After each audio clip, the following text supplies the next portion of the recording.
Do you still believe the rich lose money on their toys? That their yachts, Ferraris, and mansions are just liabilities? That is false. The wealthy don't buy items, they buy assets that work for them. Today, I'll show you the ultimate example. A man bought a watch, wore it for 50 years, and it brought him not only millions in profit but hundreds of millions in closed deals. The choice is simple: a purchase that generates money or a purchase that burns it. You might think people couldn't care less about what you wear, what car you drive, or what house you live in. That is untrue. People pay intense attention to your possessions because it is the only quick way to read your status. That is why you don't buy a watch, you buy a social signal. When you walk into a negotiation room, that asset speaks for you. I am reliable, I have taste, I'm here to stay.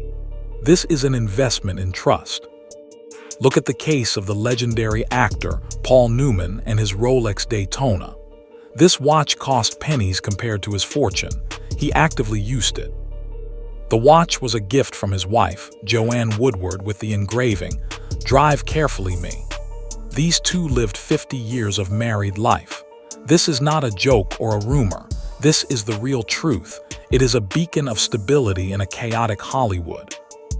This ability to maintain such stability for half a century is the most powerful signal for any investor or studio. These watches were with him when he signed his biggest deals.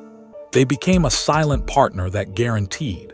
This man is reliable, his word is his bond, and his foundation is unshakable. This is a passkey to high-value contracts and the right connections. This is social ROI. It's important to understand why this specific model, the Daytona 6239, became so special. The watch Paul Newman wore had the unique exotic dial. At the time, they were not popular, which made them scarce. This is the classic investment paradox. What was ignored yesterday becomes a multi-million-dollar rarity today. Newman simply wore what he liked, but his adherence to that unpopular item created priceless provenance. Now the numbers. How did this asset turn a profit? In 1968, the watch cost around $300. In 2017, that very watch was sold at auction for $17 million, $752,000, $500. $17 million in pure profit. The man used it for free for half a century, then received a colossal check. This happened because the wealthy choose assets that possess scarcity and provenance history. Now let's talk about what you are likely watching right now. You are watching these vague financial gurus who lecture you on how to live within your means and choose index funds. They are feeding you basic 100-year-old rules. These are people who made their money not from their advice, but from selling their advice. They tell you to save $50 a month because they don't know how to earn $50,000 in a single trade. Their goal is to keep you at a middle-class level, not to make you wealthy. When a guru tells you that a Lamborghini is a liability, he is simply justifying the fact that he cannot afford one.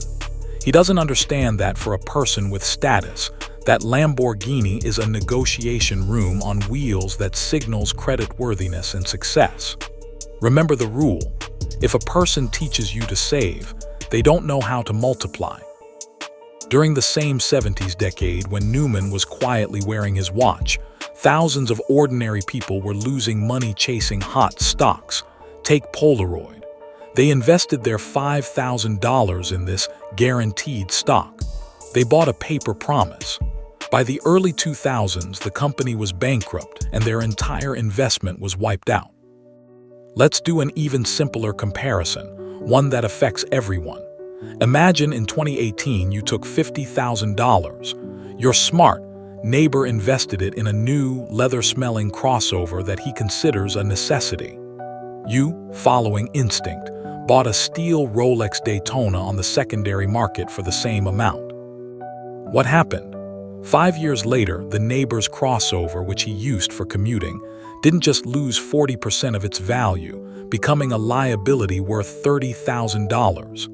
He additionally spent over $20,000 on gas, insurance, maintenance, and parts. His total loss was $40,000. Your Rolex, which you wore every day, gained 40% in value and is now worth $70,000.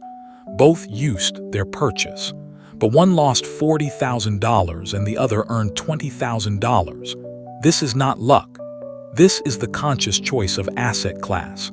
That is why your financial guru will never sit at the negotiation table with those who own the world. Here are two stories from the same decade. The choice is yours. Now, ask yourself, are you still watching videos about how saving money on coffee will allow you to afford a yacht? It won't. A yacht is purchased not with saved $5 bills, but with smart assets that work for you. To stop being a viewer and start being an investor, subscribe to this channel right now. In the next video, I will reveal which whiskey is appreciating faster than gold and why it is the perfect networking asset. Don't miss it.